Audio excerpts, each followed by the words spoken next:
Assalamualaikum dan selamat pagi semua. Okey, hari ini cikgu nak kamu mempelajari dan memahami eksperimen 8.3 mengkaji pantulan cahaya. Dan kita masuk subtopik juga pada hari ini 8.4 iaitu pembiasan cahaya. Sebelum tu cikgu nak sambung sedikit lagi tajuk 8.3 eksperimen pantulan cahaya, di mana dalam eksperimen ini pelajar mesti mengetahui dan memahami apakah dia hukum pantulan cahaya. Jom kita tonton video ini, video eksperimen ini supaya pelajar faham apa dia hukum pantulan cahaya.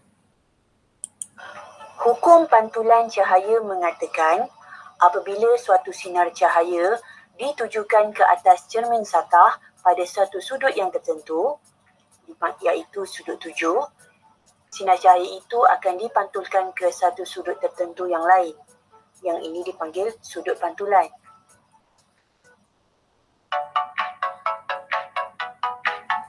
Apakah hubungan antara sudut 7 dengan sudut pantulan? Pelajar boleh rujuk juga buku teks muka surat 231. Sudut 7 sama dengan sudut pantulan. Hipotesis ya. Boleh ubah manipulasi sudut 7. Bergerak balas sudut pantulan. Bekalan kuasa, protektor, cermin satah, kertas. Mula-mula kita kena pasangkan kotak sinar pada pembekal kuasa. Jadi kita cucukkan tengok cara eksperimen dua wayar ni di 8.1 sini ya.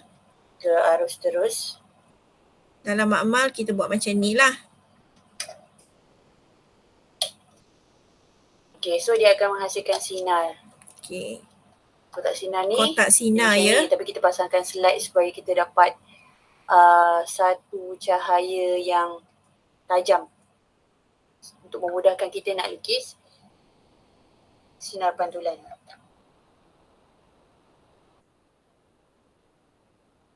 Tengok. Kita tujukan sudut 7. Mula-mula gunakan pensel supaya mudah padam kalau ada salah. Saya gunakan pen untuk lebih jelas dalam video ni. Pertama sekali lukiskan garisan lurus untuk letakkan cermin. Kemudian pada sudut tegak, lukiskan garis putus-putus. Garis ini dipanggil garis normal. Garis normal ya, garis putus-putus. Katakan saya hendak pilih sinar 7 nanti 20 darjah. So kita lukiskan. So ini adalah sudut 7, 20 darjah. So ingat sudut 7 ialah sudut yang berdekatan dengan garis normal. Kita halakan sinar cermin satah ya. Ke arah cermin. So kita dapati ada satu sinar pantulan yang terhasil. Buatkan sedikit calitan untuk memudahkan kita gariskan nanti.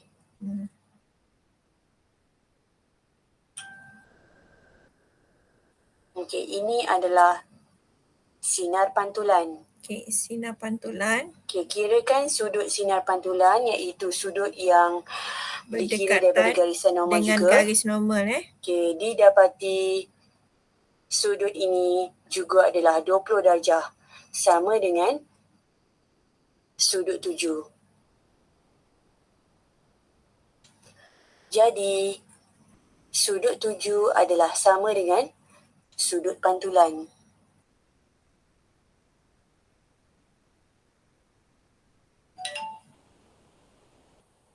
Sudut 7 sama dengan sudut pantulan.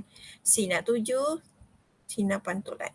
Kita tengok sudut 7, 35 darjah. Dengan cara yang sama, kita cuba pula sudut 7 pada 35 darjah. Ingat, sudut 7 adalah sudut yang berdekatan dengan garis normal.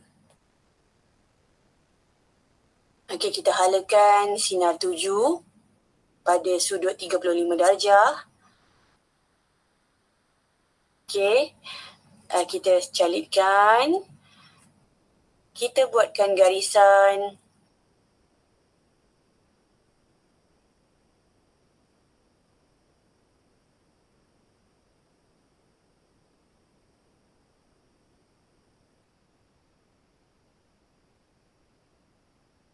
Okey, jangan lupa lukis anak panah.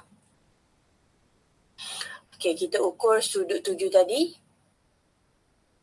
Kita dapati sudutnya sama dengan sudut 7. Sudut 7 35 darjah, sudut pantulan juga 35 darjah. Sudut 7 sama dengan sudut pantulan. Sudut 7 simbol I, sudut pantulan simbol R. Okey, kita tengok sudut 7 50 darjah.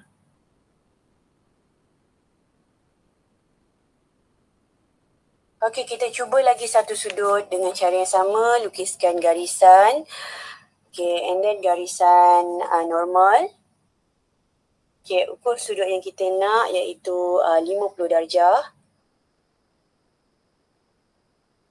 Okey, ingat 50 darjah tu ialah sudut yang diukur daripada garisan normal, garisan putus-putus. Okey, kemudian kita boleh halakan sinar 7 pada cermin. Okey, kita calitkan sinar yang terpantul tu. Okay, supaya mudah untuk kita gariskan nanti.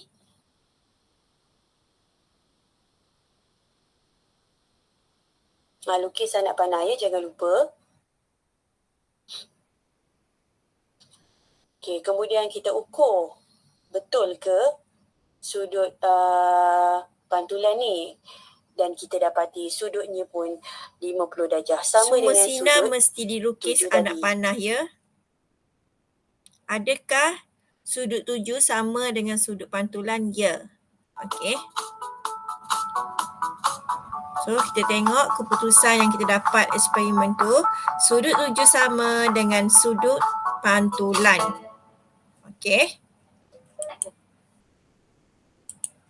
Untuk lebih faham lagi satu, cikgu nak tunjuk. Okey.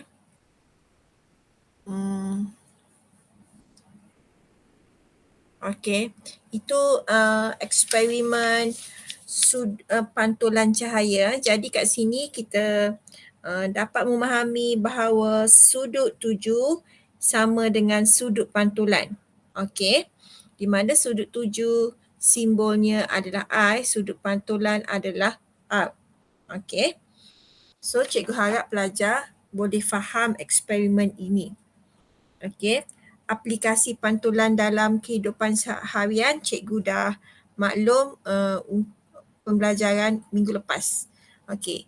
Jom hari ini kita sambung subtopik seterusnya iaitu pembiasan cahaya pula.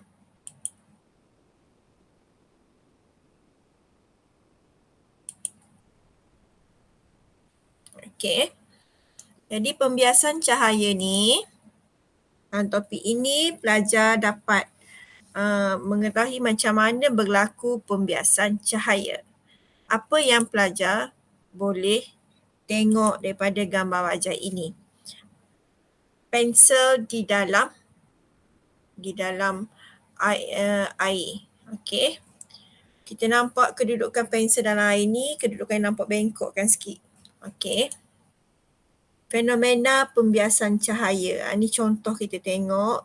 Sekiranya kita letak pensel dalam air, kedudukannya tidak selari ya. Dia jadi nampak bengkok sikit. Ini adalah contoh fenomena pembiasan cahaya.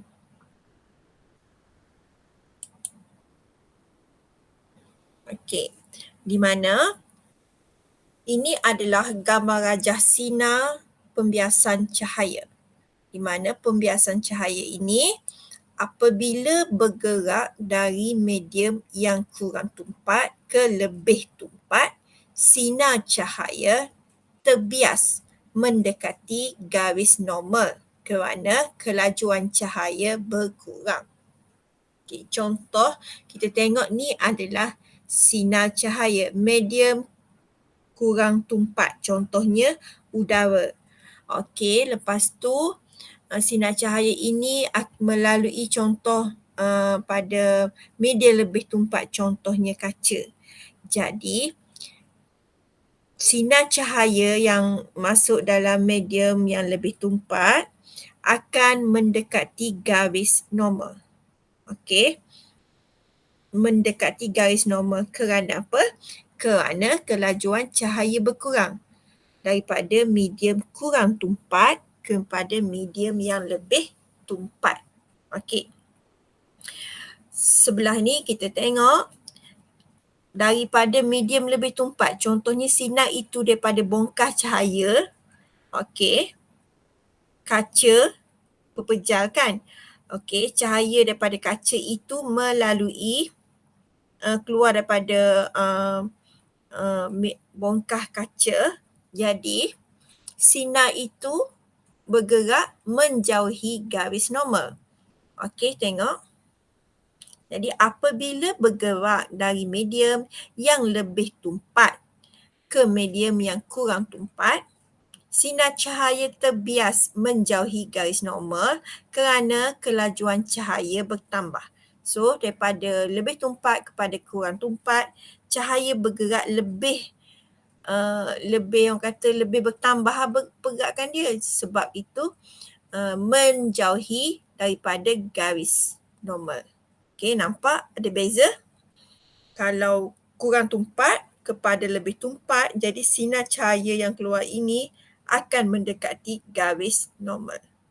Okay. Kalau contoh lebih tumpat, contoh dalam sinar cahaya dalam bongkah kaca, keluar daripada bongkah kaca tu, sinar itu akan bergerak lebih bertambah dan menjauhi garis normal kerana udara kurang tumpat.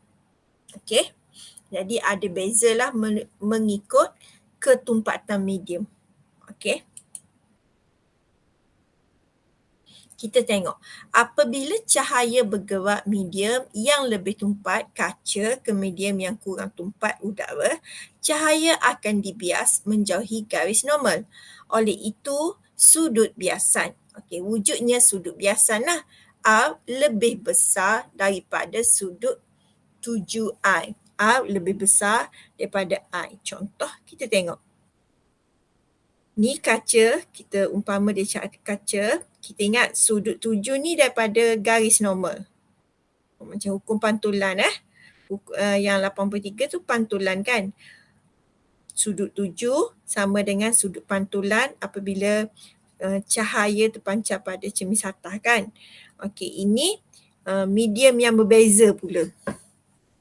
Jadi sudut 7, okey, sudut 7 dengan sudut pantulan. Okey.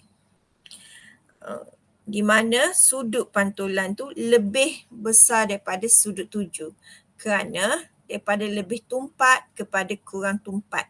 Jadi sudut pantulan ini, sudut biasan.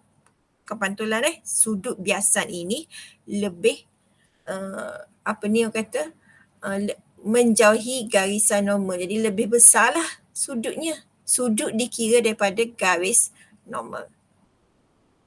Okey, apabila cahaya bergerak dari medium yang kurang tumpat, contoh udara, ke medium yang lebih tumpat iaitu kaca, cahaya akan dibiaskan mendekati garis normal. Oleh itu, sudut biasan iaitu R lebih kecil daripada sudut 7I. Jadi I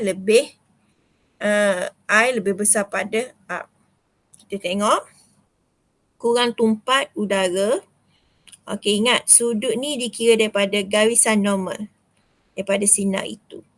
Okey, jadi biasan dia, sinar biasan, sudut biasan dia iaitu R mendekati garisan normal.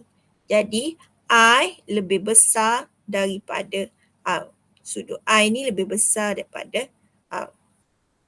Okey, ingat. Pembiasan berlaku apabila sinar cahaya melalui ketumpatan yang berbeza. Sama ada kurang tumpat kepada lebih tumpat ataupun sinar yang melalui daripada medium yang lebih tumpat kepada kurang tumpat. Okey.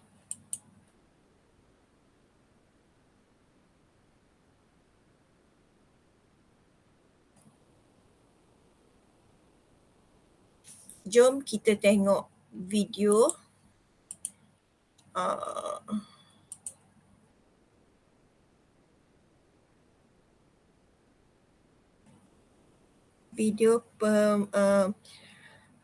pembiasan cahaya. Kita tengok, boleh rujuk eksperimen 235 dalam buku teks iaitu eksperimen 8.2 di mana kita tengok hubungan antara sudut tuju dengan sudut biasan. Dengan menambahkan sudut tuju, adakah sudut biasan juga akan bertambah? Pernyataan masalah. Okey. Jadi eksperimen mengkaji pembiasan cahaya.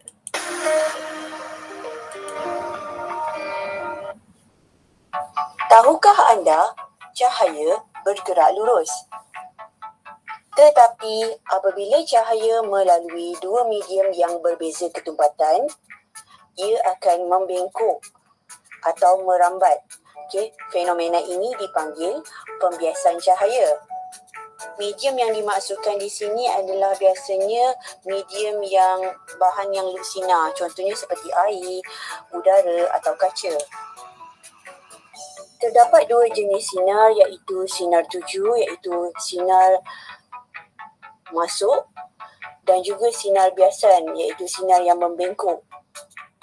Dalam aktiviti kali ini, para pelajar akan mengkaji apakah hubungan antara sudut tuju dengan sudut biasan. Adakah dengan menambahkan sudut tuju, sudut biasan juga akan bertambah? Mari kita lihat aktiviti ini.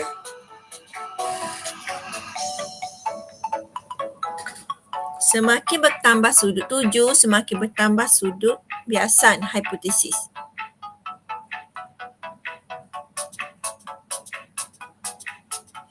Boleh ubah sudut tuju, enggak balas sudut biasan, dan balas saiz celah. Okey, apa yang digunakan adalah bekalan kuasa, bokal kaca dan kertas protektor. Kita tengok sudut tuju 25 darjah. Okey, mula-mula sekali kita lukiskan bokal kaca berbentuk persegi supaya nak memudahkan kita. And then kita catatkan kat luar tu udara, di tengahnya kaca, di luarnya lagi satu adalah udara. Kerana sinar cahaya ni dia akan bergerak daripada udara memasuki kaca and then dia akan keluar ke udara semula. Jadi awak perlu lukiskan pembengkokan cahaya ni, sinar cahaya ni sebanyak 2 kali. Okey, untuk bahagian yang pertama, okey, di bawah ni kita lukiskan dulu garis normal. Okey, kemudian kita ukur sudut yang kita nak. Okey. Kita halakan sinar mengikut sudut tuju. Halakan sinar mengikut sudut tuju yang darjah. telah diukur. Kita letakkan bongkah kaca. Kita dapati ada pembengkokan berlaku. Okey, di bahagian yang atas sana kita tandakan arah sinar keluar dan gariskan sinar. Di bahagian atas, lukiskan garis normal seperti di bawah. Okey, dan kemudian sambungkan titik garisan di antara garisan sinar atas dengan sinar yang berada di bawah. Okey, kemudian gunakan protektor untuk mengukur sudut biasan. Untuk sudut tuju 25 darjah, sudut biasanya ialah 18 darjah.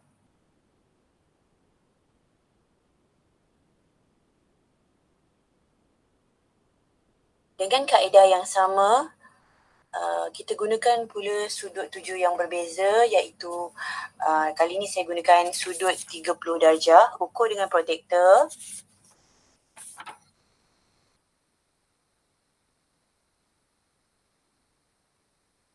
Okey, ingat sudut 7 adalah berdekatan dengan garis normal, garis putus-putus. Okey, kemudian kita letakkan bongkah kaca dan halakan sinar 7. Okey, awak boleh dapati terdapat pembekokan cahaya kan? Pembengkokkan cahaya gariskan sedikit di sinar atas. biasan. Okey.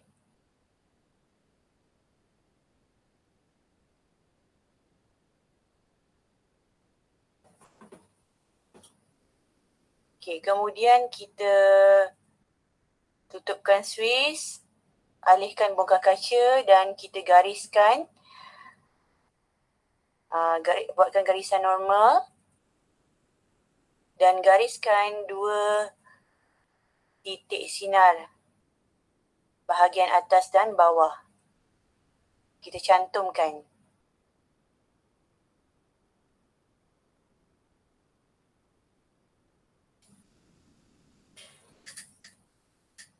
Okey, jangan lupa buat anak panah. Okey, ukurkan sudut biasan, iaitu sudut yang berdekatan dengan garisan normal juga. Okey, kita dapati bagi sudut 7 30 darjah, sudut biasanya ialah 28 darjah.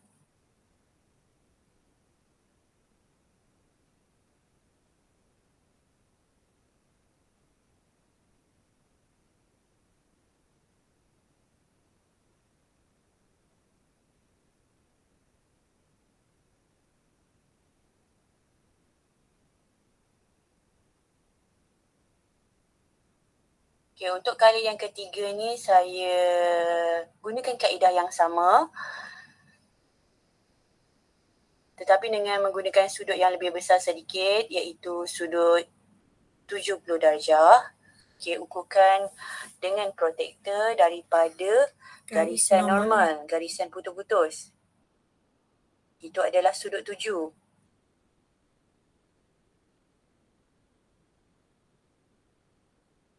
Okey, kemudian kita letakkan bongkah kaca dan halakan sinar 7 pada sudut 70 darjah. Tandakan sinar biasan. Okey. Pastikan yang gelap. Okey, kita memang kena buat dalam gelap ya, baru kita nampak cahaya tu, sinar cahaya tu. Okey, jadi kita gariskan bahagian atas, sinar yang keluar pada bahagian atas.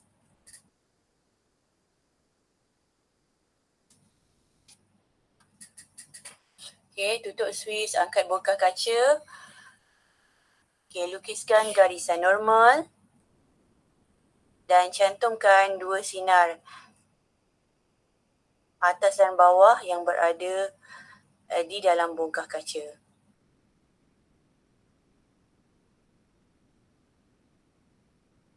Kemudian ukurkan sudut biasan dengan menggunakan protektor daripada garisan putus-putus di bahagian dalam bongkah kaca. Okey, untuk sudut 70 darjah, sudut biasanya ialah 39 darjah.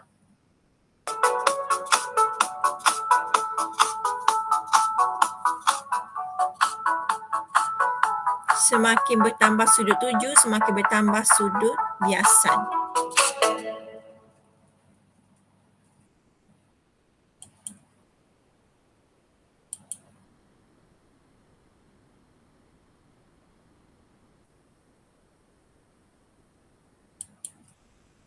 Kita tengok lagi satu pembiasan cahaya untuk lebih faham ya, simple je ni. Michael sedang makan tengah hari di medan selera. Dia menyedut minuman sejuk kegemarannya. Sungguh menyegarkan. Tiba-tiba, Michael nampak penyedut minuman di dalam minuman itu kelihatan bengkok. Dia dengan pantas mengeluarkan penyedut minuman dari gelas dan terkejut apabila mendapati penyedut minuman itu masih dalam keadaan baik. Apabila dia meletakkan semula penyedut minuman ke dalam minuman, penyedut minuman itu kelihatan bengkok semula. Apakah yang berlaku? Penyedut minuman di dalam minuman kelihatan bengkok disebabkan oleh pembiasan cahaya, iaitu pembengkokan cahaya apabila cahaya bergerak dari satu medium ke dalam satu medium lain yang berbeza ketumpatan, seperti dari udara ke dalam air. Apabila penyedut minuman diletakkan di dalam gelas yang kosong, sinar cahaya dari penyedut minuman bergerak lurus ke mata kita. Oleh itu, penyedut minuman tidak kelihatan bengkok. Namun, apabila gelas diisi dengan air, sinar cahaya akan dibengkokkan apabila cahaya bergerak dari air ke udara, membuatkan bahagian penyedut minuman yang berada di dalam air kelihatan seperti berada di kedudukan yang lain. Satu contoh lain di mana kita boleh memerhatikan pembiasan cahaya adalah di kolam renang. Sinar cahaya dari dasar kolam membengkok ke arah pemerhati apabila cahaya bergerak dari air ke udara. Ini membuatkan dasar kolam kelihatan lebih hampir dengan permukaan. Oleh itu, kolam kelihatan lebih cetek daripada sebenar. Kita juga boleh melihat kesan pembiasan cahaya dalam alam Fenomena semula jadi, pembiasan cahaya dalam seperti alam. pembentukan logam maya atau bintang-bintang yang berkelipan. Dalam persekitaran yang panas dan kering, seperti di gurun, tanah yang panas memanaskan udara yang lebih hampir dengan tanah. Kesannya, beberapa lapisan udara dengan suhu yang berbeza terbentuk. Lapisan-lapisan udara yang berbeza suhu mempunyai ketumpatan yang berbeza dan oleh itu bertindak seperti medium-medium yang berbeza. Ini menyebabkan sebahagian daripada cahaya dari objek dibiaskan dan membengkok ke arah pemerhati yang berada jauh. Pada pandangan pemerhati, sebahagian daripada sinar cahaya datang dari tanah di bawah objek, menjadikan seolah-olah seperti bayang yang terbentuk pada permukaan air.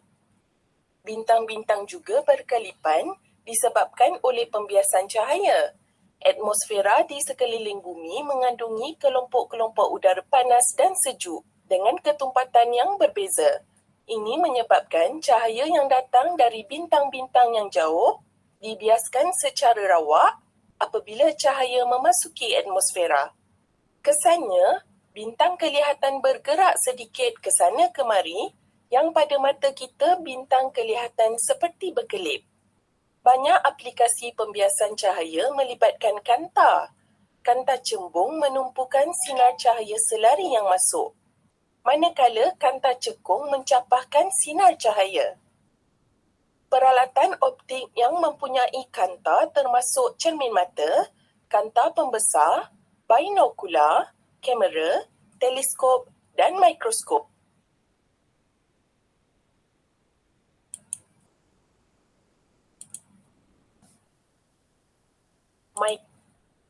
Okey, jadi cikgu mengharapkan pelajar